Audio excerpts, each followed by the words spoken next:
You won't believe this story. Thousands of students at one of Britain's top universities will be forced to go vegan after activists won a vote banning meat and dairy products. Students at the University of Warwick backed a motion forcing union-run catering outlets to adopt plant-based menus, with 3 now required to do so by 2027 at the latest.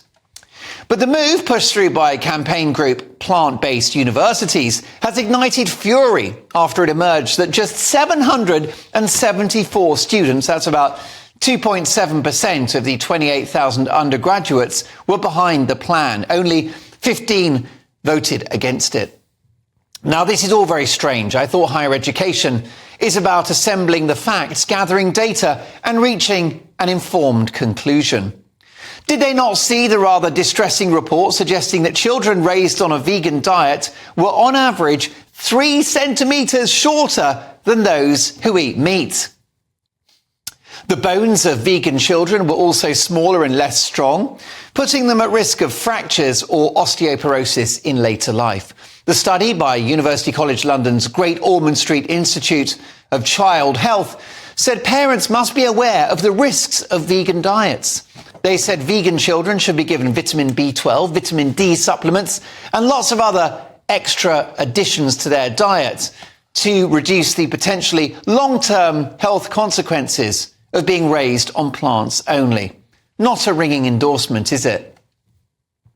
Have these woke students, who are supposed to be so clever and so much better people than us, not reflected on the air miles intrinsically linked to a plant-based diet with ultra-processed meat-free foods made in vast factories, packaged in plastic and shipped around the world? How is that good for the environment?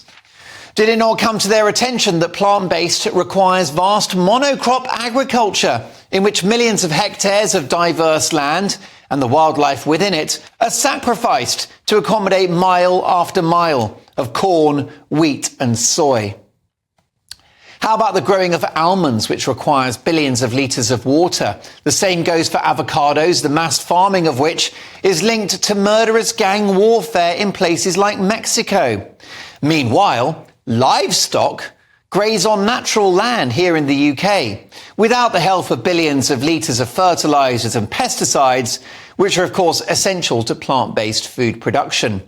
No, cows, sheep, goats and lamb, for example, simply poo and wee on the ground, enriching the soil and watering it at the same time.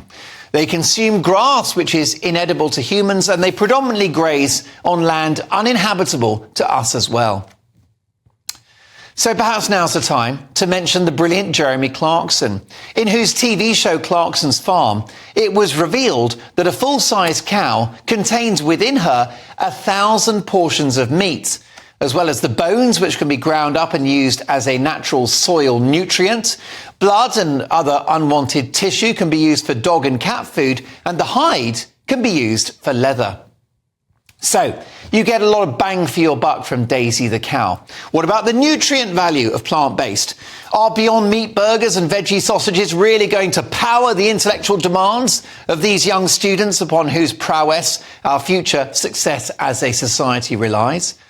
Good luck with that, given that plant-based protein is far less bioavailable, which means it's not as easily absorbed by the body as animal protein. Fish, meat, dairy, that's the gold standard of protein. Air miles, shorter kids, inadequate nutrition, inadequate protein. It doesn't stop there, because if you go plant-based, you're going to be eating a vast amount more carbohydrates. Bread, pasta, potatoes, rice. Why is this a problem? Well, because excessive carbohydrate consumption can be directly linked to obesity and type 2 diabetes. And going plant-based means relying on the food industry for ultra-processed, ready-made junk. You know as well as I do, no one's got time to make a chickpea curry every day. It's vegan pizza, bags of chips and vast mounds of boiled pasta all day long. Now, I've got viewers and listeners who are vegan and they love it. No problem if that's your choice. But in time, I fear it's the authorities that will be choosing what we eat. And it will be soya burgers, vegan bacon and vegetarian lasagna. Welcome to hell.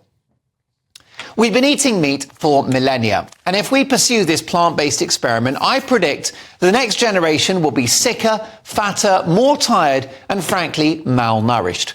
Most vegans don't get past 3 months before giving up. There are multiple reports of irregular periods, loss of muscle mass, fatigue, and even depression from this restrictive diet. So in my view, those seeking to enforce a vegan diet are silly sausages. I've got beef with them, and frankly, they can burger off. Making everyone go plant-based is utter bullocks.